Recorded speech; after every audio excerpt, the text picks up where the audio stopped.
la liste qui circule sur les réseaux sociaux faisant allusion au communicateur privé du chef, dont la représentation ne respecte ni la géopolitique, ni la parité. La coordination CPC déclare ce qui suit. La non-reconnaissance de la liste en question promet de mettre à la disposition de la justice toute personne qui utilisera abusivement le nom de la structure CPC. Sur ce, la coordination demande à l'opinion de ne pas céder à la manipulation des opposants qui ont tendance à déstabiliser les valeurs patriotiques et démocratiques qui incarnent la vision du président de la République, Félix Antoine Tshisekedi Tshilombo. Je vous remercie. CPC Fatigue président CPC Justice Kola Lissou CPC L'avantage pour l'évolution de ces formes. Éternel, nous anéantissons éternel Dieu de gloire, tout ce qui ne vient pas de toi. Les projets maléfiques, sataniques et diaboliques, nous déclarons que cela soit brisé au nom de Jésus-Christ. Donne-nous l'intelligence et la vision. Mais nous te prions de nous accorder la grâce, de nous donner encore la force d'être tenus main dans la main pour l'avancement. De faire, c'est pousser comité des sages, les autres qui décision. Il y a pour suspendre la coordination, il y a CPC, il y a les qui Nandeko, Snake, autre, peut-être pouvoir l'Assemblée de alors, pouvoir avoir les PSAMELA qui est par nombre, il y a des alliés mouqués, mais les communicateurs, tout le monde va communiquer, il y a des plateformes, il y a sacrifier les réseaux sociaux, dans les TikTok, on va bénéficier de la carte, il y a City ou Salemaki dernièrement. C'est pour ça, l'État qui est bâti liste. Ndenge papa avant pour les soins qui se fait des articles là biso malobaloba que non o eza philosophie pe vision la biso ezaka le peuple d'abord alors tellement tout monde qui vision et soins c'est dans respecter et tant que batisekedis avéré ne to telemaki to loba que non coordination oyo eza lisusu na espace na kati ya communication ya pouvoir oyo ezali ya ba combattant te nde boye to suspendaki yango déjà lobby na ba erni 0 heure. Il fallait gouvernement ou bien il fallait coordination à la suspendue. Parce qu'ils ont respecté la norme géopolitique, féminisme. Ils ont respecté. C'est pour ça que Sangania a envoyé de l'eau pour être toko kanakoluka, soit en vol mususu ou bien marche mususu yasika, pour être mungala, à un espace na na kati ya coordination communication, pour être muluba à un espace na ye. Pour être moutouabandundu, à l'espace naïe, pour être moutete là, à se retrouver parce que Congo est allié écolo, mon côté. Ndebo ebomoni to sangani awa, pour être tokoka na kobongisa makambu, koleko donc comment, kolekisa manawe et salima kiliboso. C'est pour ça que nous sommes ici. Alors liste état les autres mots. Liste les autres mots là, tomeka kocha ba kombo na biso nyonso, puis tant aux autres na numéro na téléphone, aux autres signatures. Commune à pouvoir. Cela veut dire qu'on nous sommes dans l'état de communicateur, aux autres salles où ils allaient politiquement, mais à communication.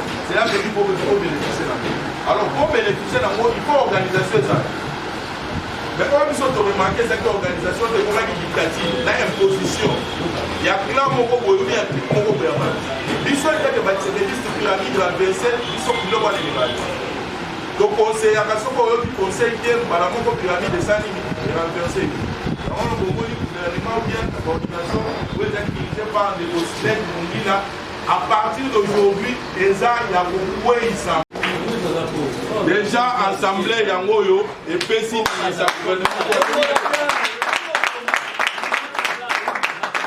alors, étant que comité, il y a discipline. Décision la biso et Zalibo. Pour que si comme mon côté, la Banyama 5 et mon cousin dans la rancate n'a pas. Comité de discipline et qui décision nango ya suka ezalinde ya kolobake na comité de crise oyo toko classer na 3 personnes oyo bakokamba biso pour l'instant mais en respectant au moins auto bengi géopolitique na batu wana bakokamba biso na comité ya crise tozali na ndeko jitunga yende akozala lokola cordon na ya comité de crise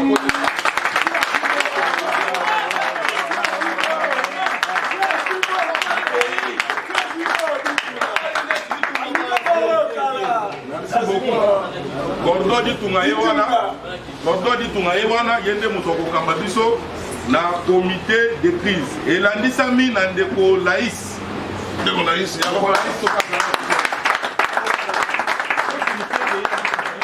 Laïs en tout cas bolimbisa parce que navandaki na se wana ende respecte te parce que assemblée nde azalaka moko nde boye totelemi mpona korespecte assemblée ndenge bomoni toponi ndeko Laïs boye ndeko Laïs azali kasai te azali moluba te azali mongala alors totie ndeko Laïs nsima ya ndeko Ditunga mpona nini parce que ndeko Ditunga azali betwa nde tomonaki so tolobi tolandisa ta kashiba na nsima ekokoma lokola chintu chetu alors mpona koevite chintu chetu nde bomoni boye tozwi mongala totie ye na nsima ya kasai po ete tosala babengi okobetela Laïs maboko lisusu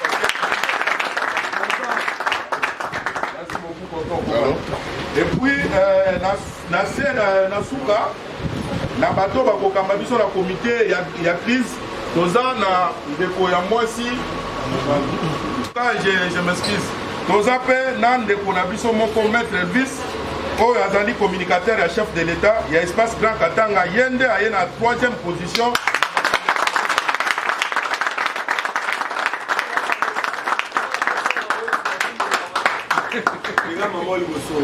Et enfin, nous allons faire Nandeko Moko ya Mwasi parce que chef de l'État, il est Oyotobengi, les grands défenseurs et les grands champions du féminisme. La masculinité positive. Masculinité positive. Merci beaucoup mon frère, je suis très content pour la correction parce que nous ne sommes pas des Français, nous sommes des Congolais. Alors, na suka tozali na madame Sarah Kaja ou azali financier na biso oyo akobanda koboma biso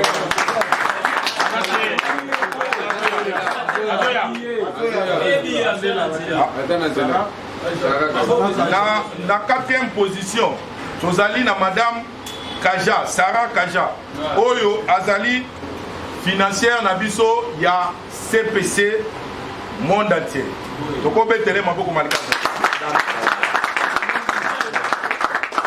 Alors, tokiti lisusu na niveau ya secrétariat.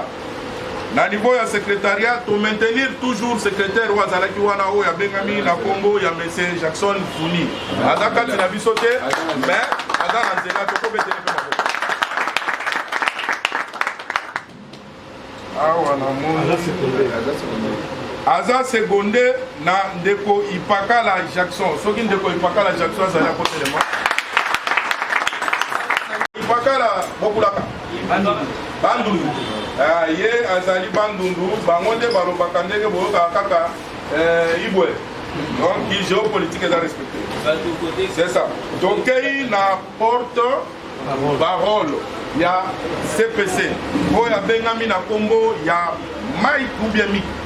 Mike Kajebwe à côté les matins de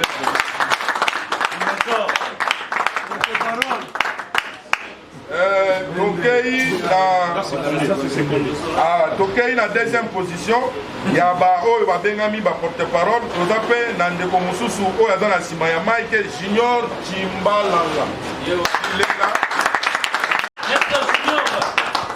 Tokei na chargé ya discipline parce que na kati ya structure ou bien na kati ya ensemble esika bato basangani bazali banyama te bakotambola kotaba te esengelaka toujours mwa discipline moko ezala wana parce que sans discipline armée kotambola wana mote toza mpe na kombo ya monsieur Kazadi Mutombo Patrick oyo azali comité de taille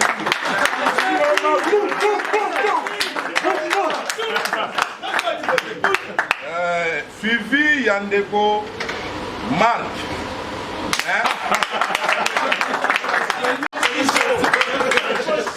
Alors, la logistique, nous allons dans des propos, la Bengami, la Congo, il y a Patrick Kalala, il y a Zalaki chargé, il y a logistique. Les Lisusu, pour maintenir toujours la place où on a pointé à Ebi Moussala Naye, Congo la MSC Kalala Patrick, Togo Betele Maboko Matia. Donc, na rapporteur toza na madame Masengu Narcisse. aza kati na biso te mais tokobetele mpe maboko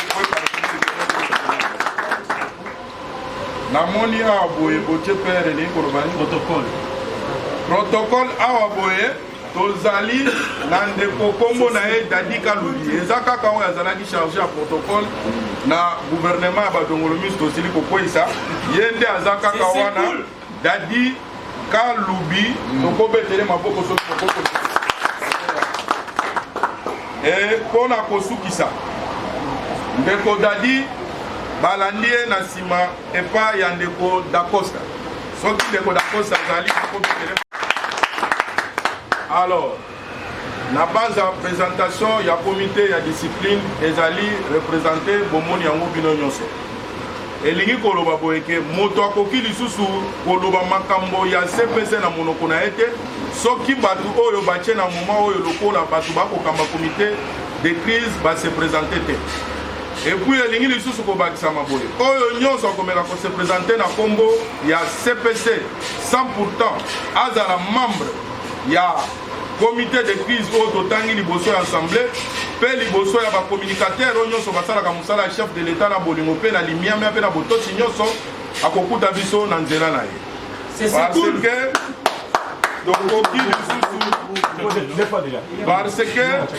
parce que tokoki lisusu kokamama lokola bonyama te lokola ezalaki na manda ya liboso te soki tosali boye ezali mpona kotia ordre parce que tozali baparent toza na bana babengaka biso bapapa toza na basi babengaka biso bapapa na bandako cela veut dire place tozali il faut quand même bon moto ezala nde boye bomoni toklasse comité oyo mpona koluka kotia oyo ezali discipline j'ai dit et je vous remercie puis na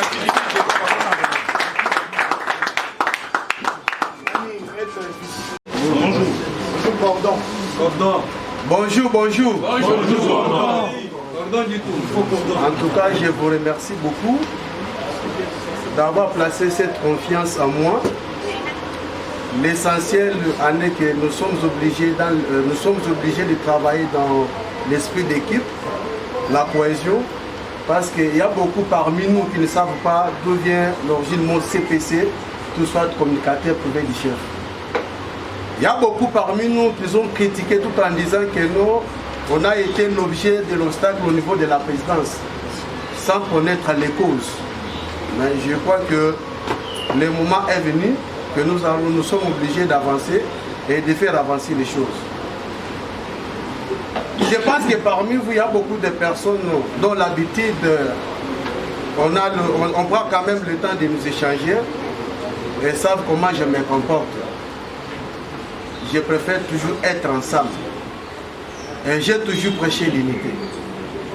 J'ai toujours prêché l'amour. J'ai toujours prêché l'intérêt pour nous tous. Alors je crois que c'est une comité de crise. Tout soit après-demain, je peux être ou ne pas être là. Mais ce qui est très important, c'est de répondre à cette mission que vous venez de me confier. En tout cas, je vous remercie encore. Alors je crois que vous avez la peine à moi sur le gars Mokotogoki Koloba, ceux qui peut-être maîtrisent vous allez bien, et vous allez dans 3 maloba, ceux qui ont le CPC, Fachi président, CPC, Lissou le Kola Lissou, CPC, plus rien comme avant. N'invitez ceux qui ont ça. Très bien, c'est facile. La lobby a dit CPC, Fachi président, CPC, Lissou le Kola Lissou. CPC, plus rien comme avant. Et c'est là où on va aller les sous. Jamais.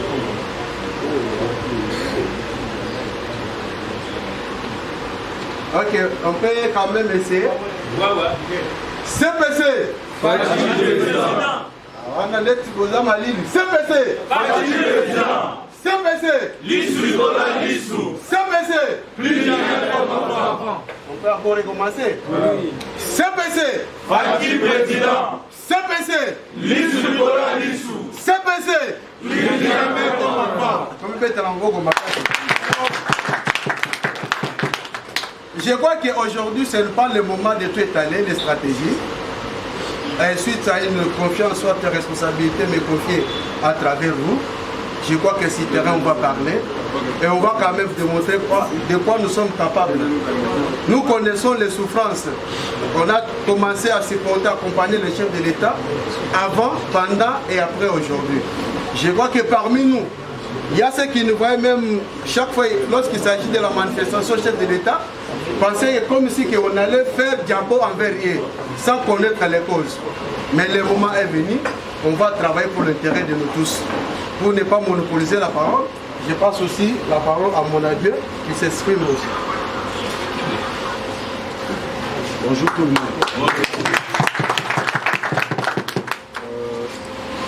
Je n'ai pas beaucoup à dire, mais moi je voulais juste appeler tout le monde à l'unité. Parce qu'à un moment, il faut corriger les passés. Il y a eu des discussions, c'était un peu trop. Nous sommes allés sur les réseaux sociaux. Mais ce que moi je peux dire rapidement, il faut corriger tout ça. Soyons tolérants, surtout soyons sages, parce que les mondes aujourd'hui, tout le monde nous observe. Moi j'ai reçu des messages en venant partout, même mes collègues de service. Cette liste circule sur les réseaux sociaux.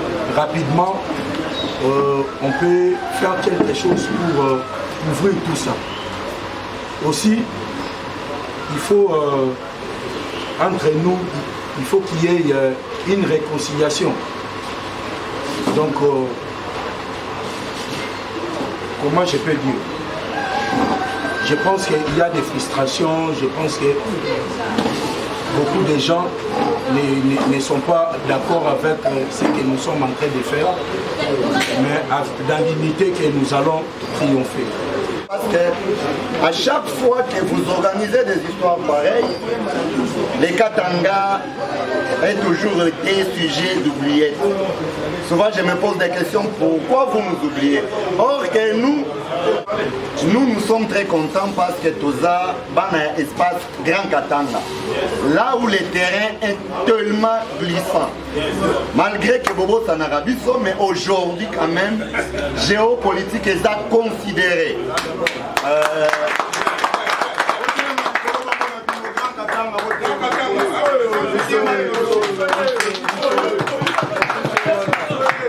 Toyebisibino ke bokozala deux cités. Grand Katanga est représenté CPC valablement d'une façon démocratique, avec intelligence et sagesse. Mais autre côté, Ngabino, Bomoko, comme on a toujours dit, l'union fait la force.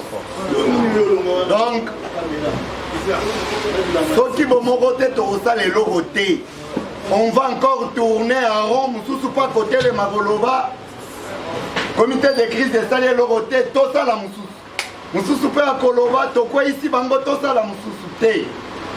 Il est temps de travailler, main dans la main. To défendre Mokozi Mboka, to défendre Congo, to kotisaka ba atelier nini tokoki koloba pona ko défendre Mokozi Mboka.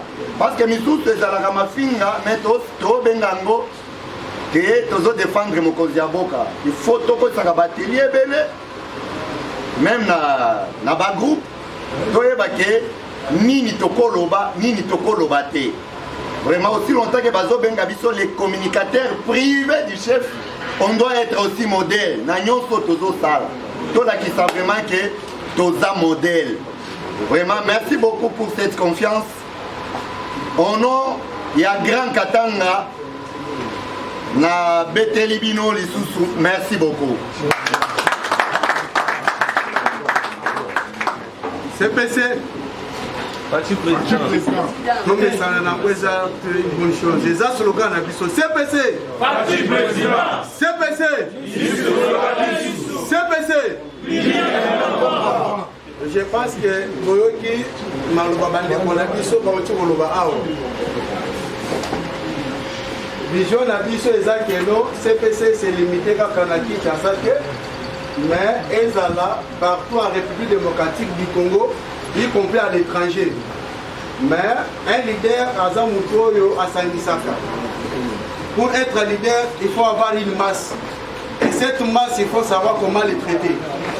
Et puis cette masse-là, il faut rebalonner Nyako Kayango.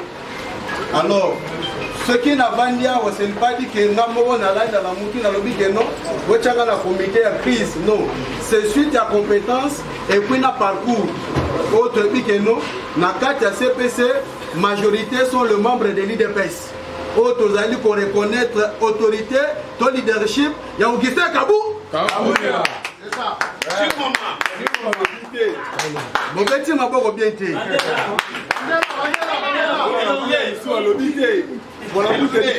Tolobi que CPC majorité ezali ba combattant de l'IDPS. Oyo bazali ko respecter hiérarchie ya pa ya parti. Oyo ezali dirigé na Augustin Kabou. Donc oyo ele IDPS ele yo. Oyo ele Augustin Kabou ya. D'ailleurs tout Européen télé maboko parce que après c'est Fati Beto deuxième.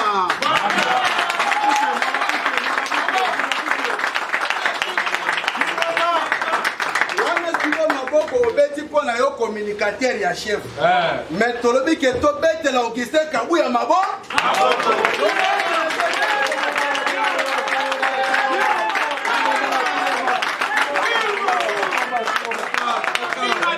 Nous lançons un message. Naba o bazali ko attaquer ya chi ya pa ya parti. Baye bake bakukutana na CPC na zela na ba. Na ba mo. CPC! CPC! CPC! Continue à la porte-parole.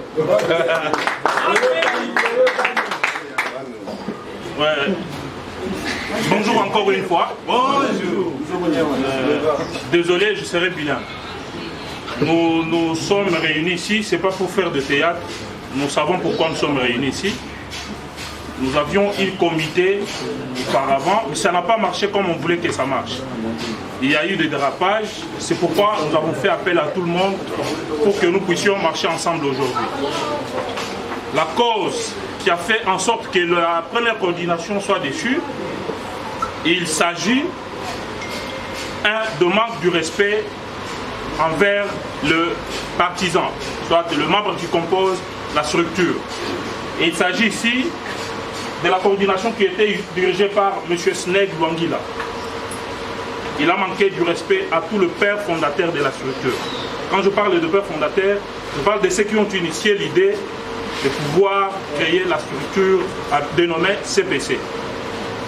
Et ensemble, on ne pouvait pas tolérer. 2. La coordination prenait des décisions sans consulter le membre de la structure. 3.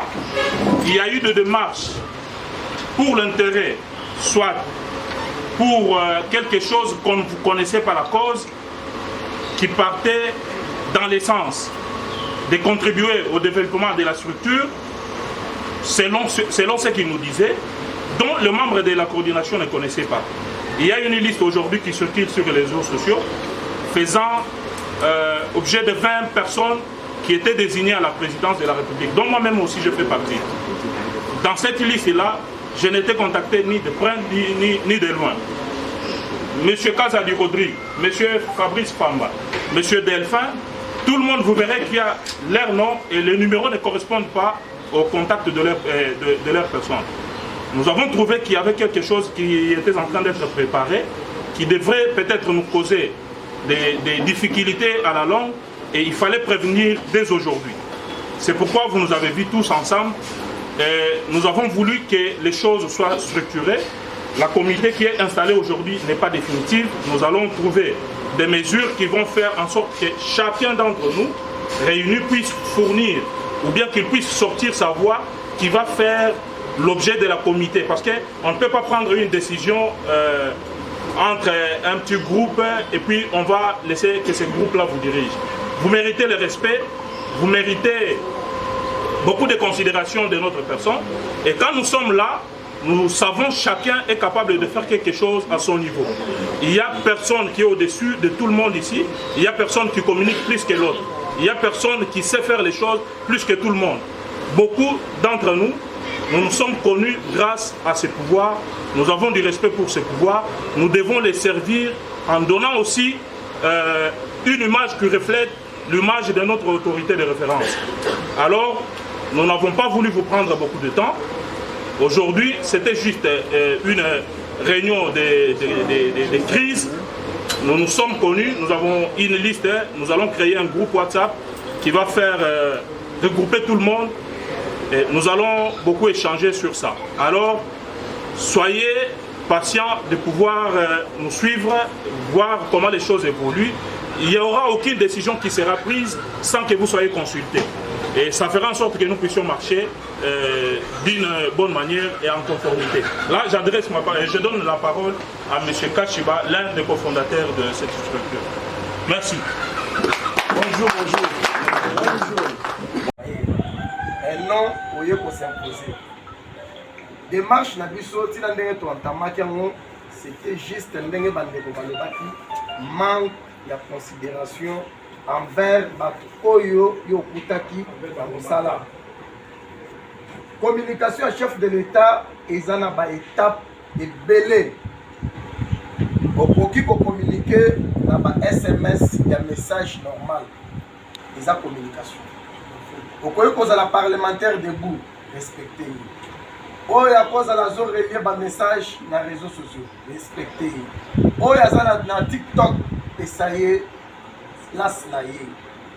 Okanisate que le kola yo oza na Twitter, il est au commis super communicateur pour les camarades sinon se vend une place. Mais on a compris que ndeko na biso oyo ngai na bundisi azalaki na esprit wana ya kosangisa bato te. C'est toujours pour humilier bato oyo babundeli pouvoir oyo. Bato oyo bamati bakiti balali même dans les conditions reconnaître les fils que effort ya baninga oyo kutaki rien benga même na téléphone pour s'excuser rien au contraire Kanyama et José Mbia bake ko diaboliser structure et pas CG Kabuya CG aza ennemi na biso est-ce que makambo il faut na sur la CG ça makabuya structure dans moment où CG aza ça même pour consulter, ça même pour ça la nini, oya monique azana bisoté, abima, akili. A bali pour ça la analyse, à comprendre que Bazaba coordonnateur à peu près 4.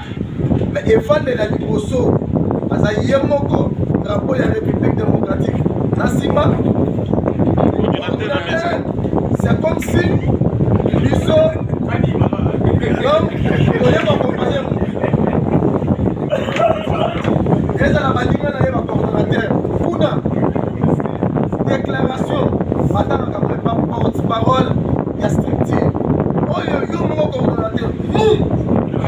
Messieurs, quelle est l'idée? Quelle est l'idée? Oh, porte-parole à sa place. Oh, il y a Koki, pour rendre moi tâche en tant que coordonnateur, à Télémipé, à Kanimabo.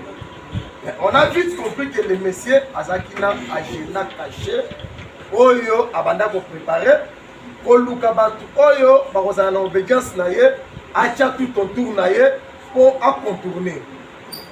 Ok, pour ça la liste d'accréditation de la présidence. D'abord, dans une liste de l'Iboso, il y a la sécurité interne. Dans la sécurité interne, il y a une carte qui est communicateur. La carte il faut que na combo il y a média, il y a cellule de communication. Liste est passée par cellule et que la sécurité interne. La sécurité interne, il y a cellule de lobby, toyebi, liste wana T. Sauf que c'est la carte. Vous pouvez savoir la carte de sécurité interne. Et non, il y a cellule de communication. Et tombé que Ndeko, c'est un félin en vrai langage. C'est un félin. À Koya, dans la chaîne, il y a CC.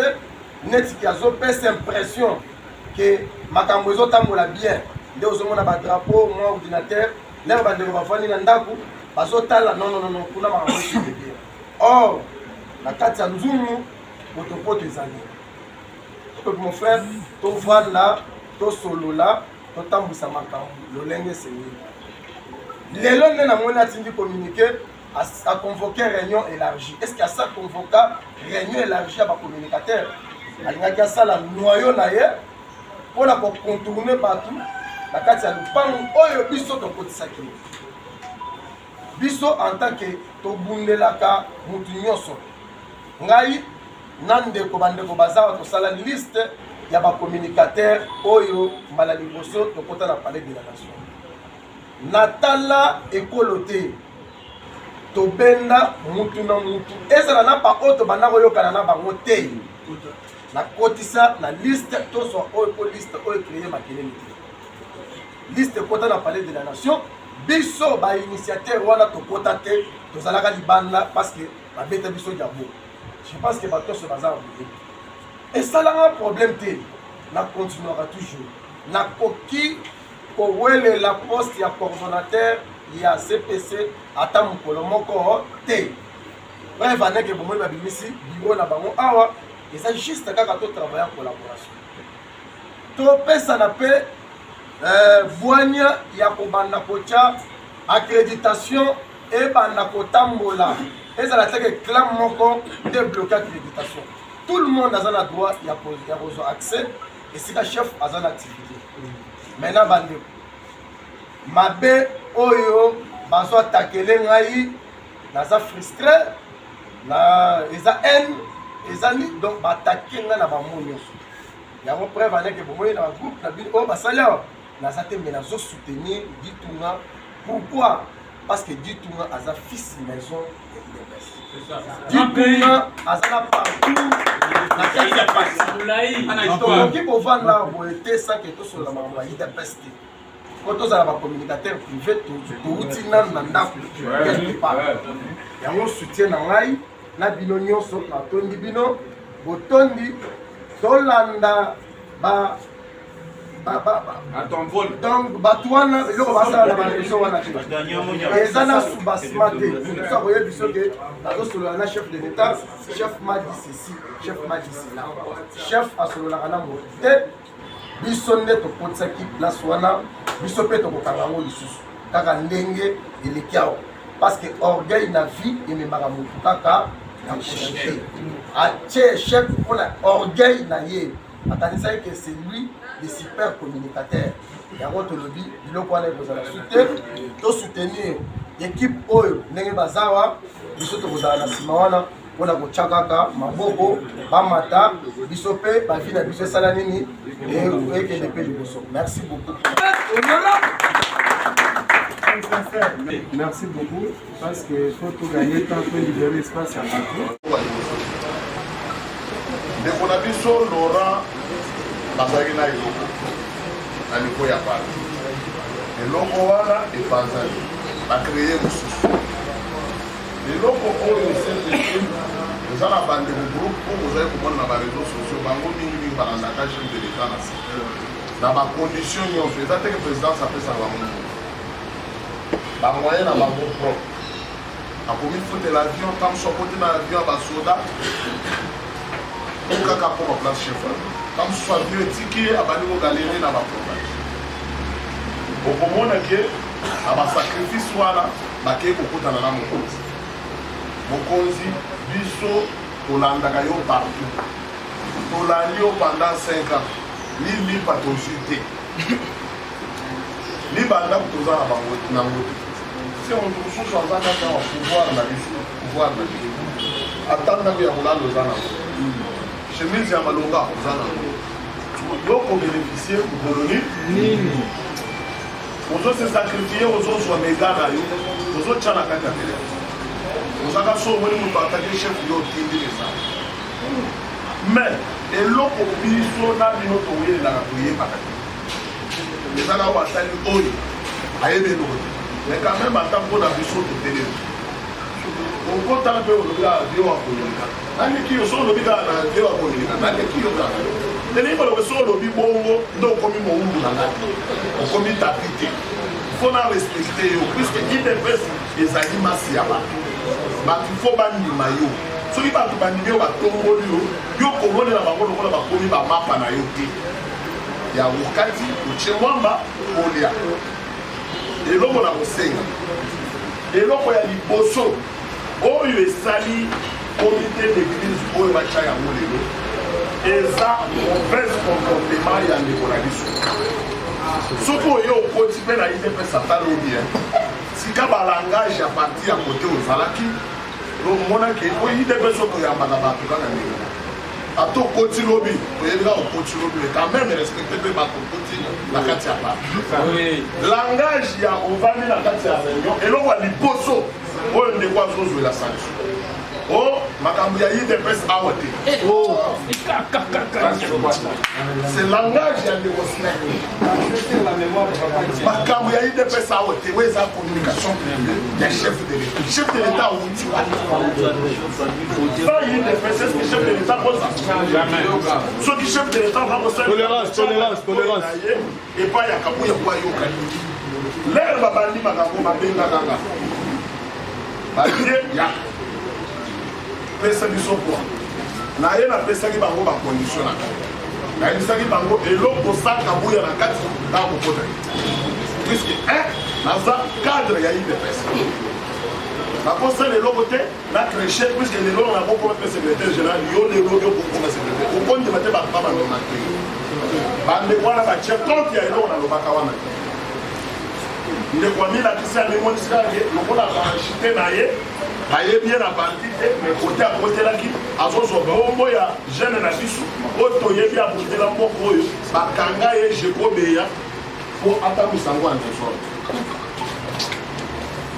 bandeko conseil nazopesa bino un jour tokolobaki vie wana alobaki quand même na kati ya bondima te sacrifice oyo bosala puiske ntango olongwe na ndako tofutelo transport azalaki awa boye bato nyonso baye te puiske botie bango basinga mpona ya kondima bino ntango ekokoma makambo ya o 10 000 edemi uto 5 000 edemi ekomi ya kotala na bino nde eloko ezobuma makambo oyo awa boye wana piaka tala bato nde batoyo so ekomi ya babengi ke eloko moko ezobima ata mpona levin wana batali badetaye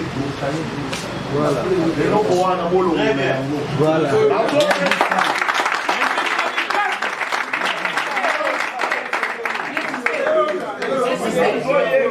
bandeko baza awa omikumisa te puiske batie bino na comité d'église eza bapesi bino charge monene bolongola défi oyo bandeko bazalaki boprouve biso de capable na mitamuke oyo ke boza barassembleur oluka kolongola badivision oyo eza na katikati awa ya bato bavandi yana bato mosusu bavandi aba olobana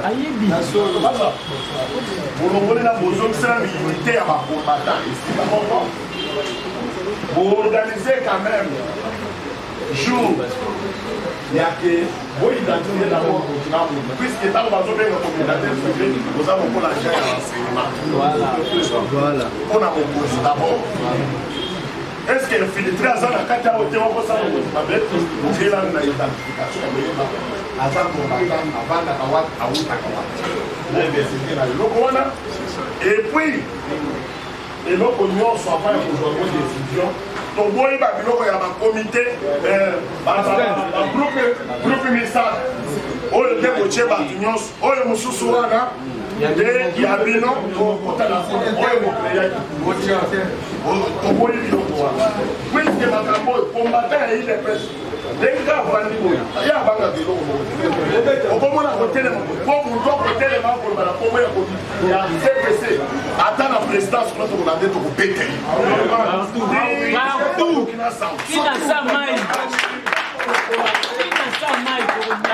alobi entendre mokolo mpe quand même moto aza mpe na susi oke illumination babiso bamosusu mwa fufu eza deja nango ata naza na poste mais toyokaka mpasi ntango tozomona bakombata bazopata o bavio bafongolaka te bakala non vie azokale puiske aza mpe na mwa place na ye abomi mais toza na besoin tosunga mpe bandeko batelemi atoza na couloir moko fongolela mpe bango mpo bino mpe bozala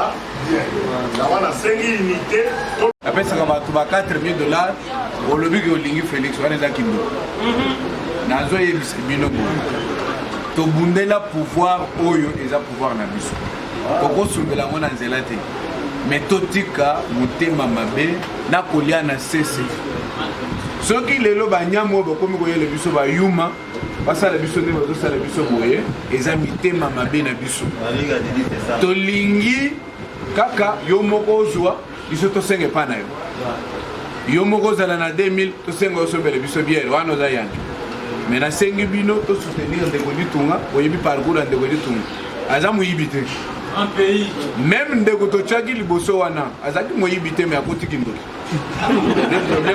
te azalaki garçon moko bien mais soki oboyi idps biso mpe tosali nini parce que ngai soki lelo moto ayebi nga ke oyo Delphin oyo Christian oyo Junior oyo tout ça c'est grâce à l'IDPS mais ntango yo ozosala réunion oyebisa biso toloba makambo ya IDPS te tout d'abord nazozonga nano na historique communicateur privé du chef de l'État ezalaka nango te ebima ntango secrétaire na biso aloba que na parti toyebi makambo ya bacommunicateur te tolamuki na ntongo ndeko Fabrice ndeko Professeur Kanyama na Junior na Joël tokei kotala jekobeye na ndako ntango wana epe azalaki na bitumba parce que bitumba na IDPS biso topesa na bapoison te tobundaka kaka tobundi na suka tosali bakope na biso tozalaki wana tokomi ayebisi biso boye lokola CG aboyi reconnaître surtout ya bacommunicateur na kati ya parti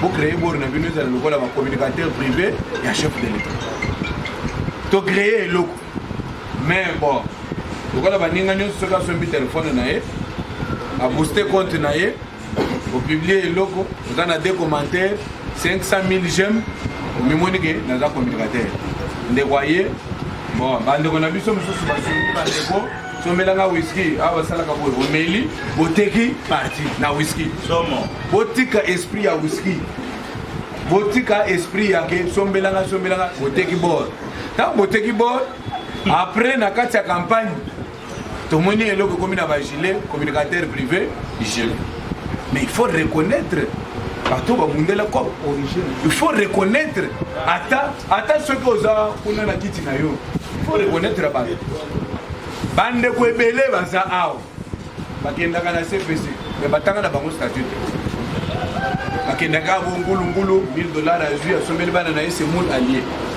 mais avenir na yo ezali soki obukani lokolo lelo avenir na yo ezali est ce que oza na mbongo ke obukani ka lelo bamemi na hôpital oza na mote mais lokola ozozwa ba 500 oza na bamomi na yo osala baambiance na yo omimoni ke okomi na lona mais soki président lelo akei batie siko butu mosusu okoya lisusu bandeko bacomprendre te ntango totangi statut nous avons compris que notre frère nous a dupé sali moko a vérifié quelque part a bloqué ba système mais bandeko lokola bazaka bato ba sentiment bazaka ka bozobundisa odobundisa nguya nayebaka nguya wana nani apesaka bato banguya oyo babundisaka nayebaka te to comprendre que bolo za kotoboka toteki milimu na biso toteki bomoto na biso tobengani tosovandi tosala ndenge ndeko ya ko expliquer biso bor na yo ndeko alingi te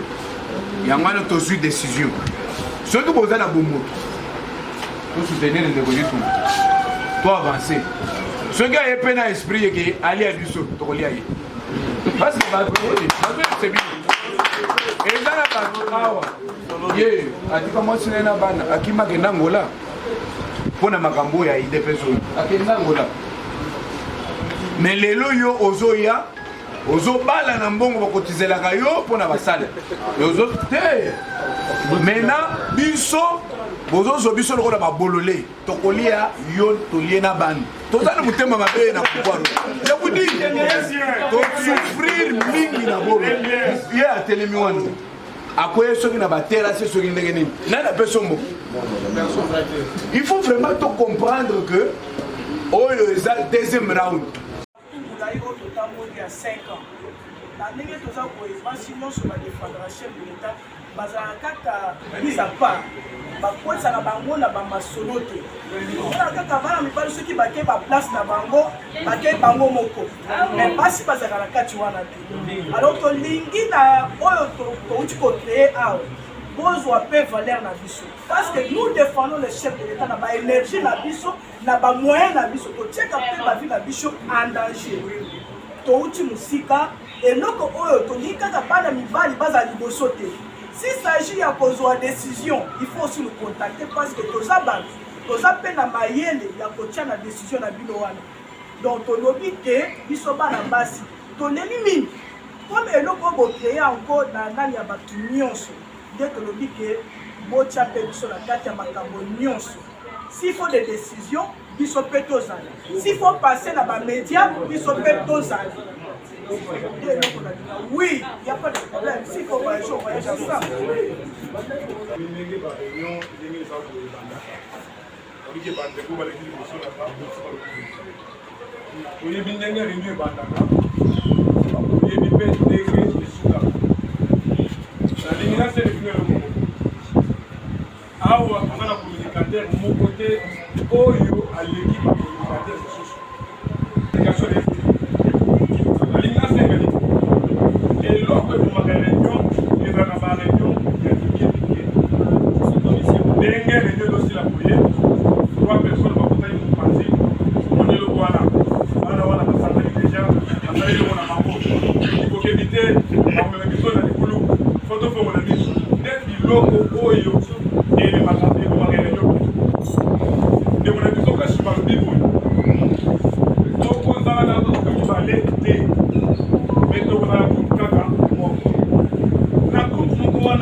Il faut tous ça les locaux CPC et ça la ndenge ça koye ata chef de l'état longo accueilli yango éthique à réseau fonctionner mais au cas contraire tant que vous avez Vincent même de faire yima comme là logo ataka papa yi biako na yeta bango que non donc chef de l'état c'est pouvoir accueilli na bilanga là donc pas liboso na ko zali na kata bilanga c'est-à-dire ceux qui fati en santé on a des communicateurs na communiquer pour la reine c'est-à-dire idéologie na biso eza IDPS bandeko nanga tosimbana na maboko totika barere ya mike soki ndeko na yo asali ene zala na courage ya kobenga ye mpe koyebisa yo keno oyo osali eza mabe il faut tosala ezaka biso moko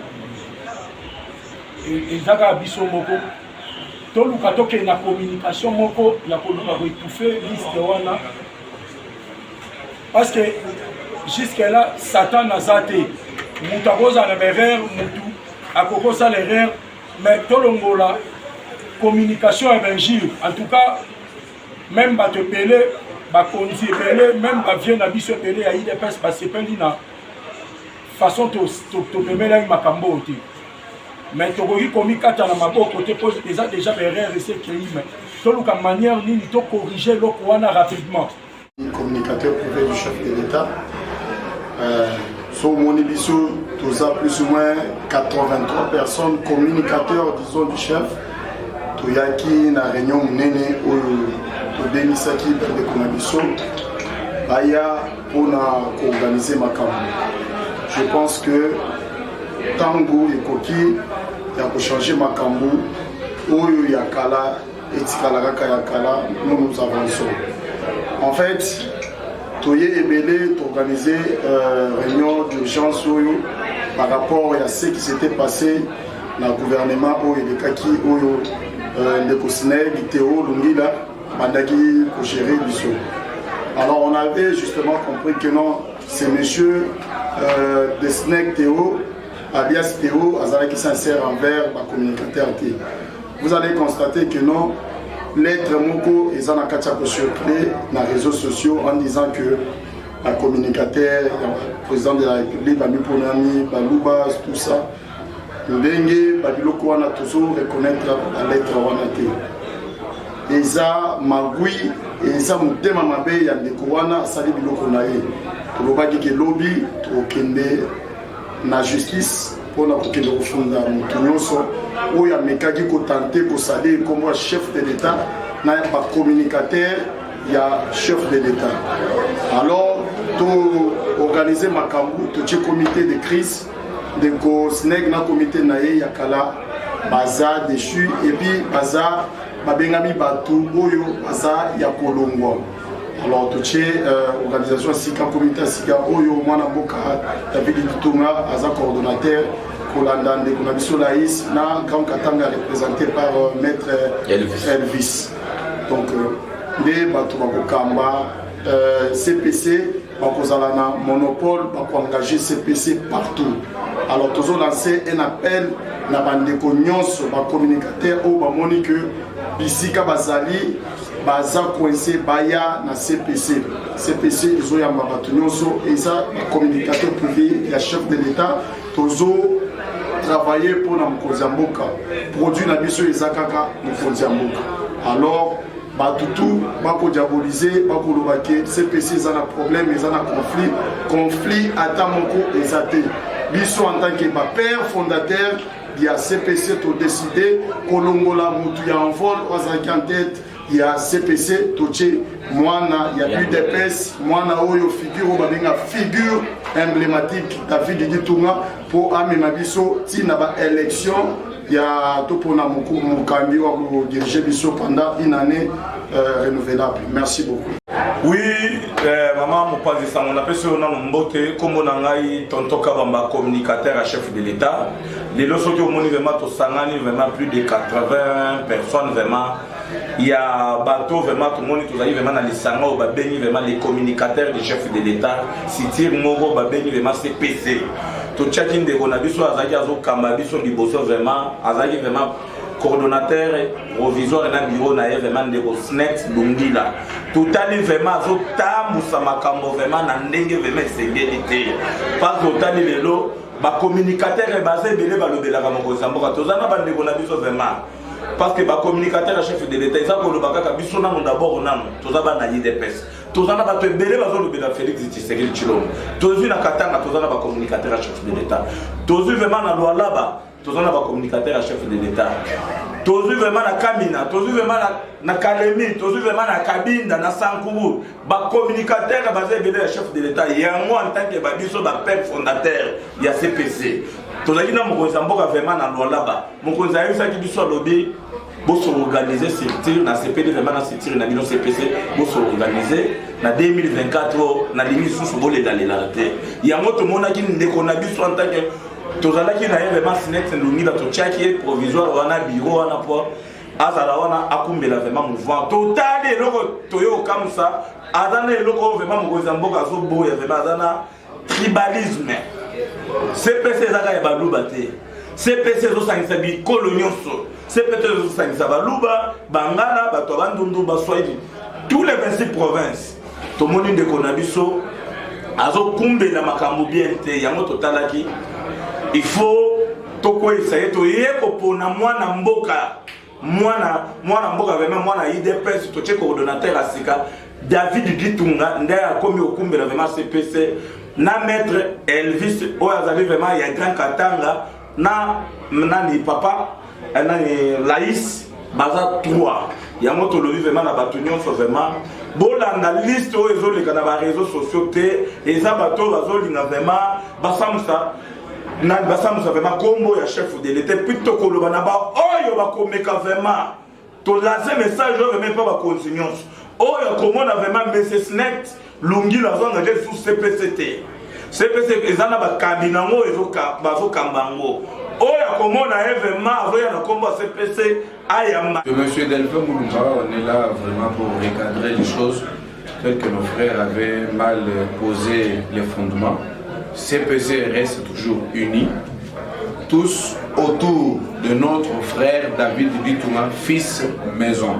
Les gens qui avaient des agendas cachés pour détruire l'image du chef de l'État, aujourd'hui, on a mis fin à toutes les cacophonies au sein de ce PC. Et nous mettons en garde la liste qui est en train de circuler sur les réseaux sociaux, faisant mention des gens d'un coin, d'un tribu dans les CPC, c'est faux et archi faux. On a utilisé le nom de l'un d'entre nous pour salir les chefs de l'État qui combat le tribalisme. À partir d'aujourd'hui, le CPC est dirigé par David Dutouma. C'est lui qui engage. On n'est pas le problème avec notre frère. Il peut être aussi dans le banc. Il peut aussi apprendre parce qu'il n'avait pas bien assimilé la leçon. Mais aujourd'hui, le CPC est entre les mains du fils de l'UDPS. Et nous disons merci à l'Assemblée nationale, merci à la maturité des enfants de l'UDPS, merci à tout le monde qui ont contribué, comme nous, le père des fondateurs, des communicateurs privés du chef de l'État. Merci beaucoup.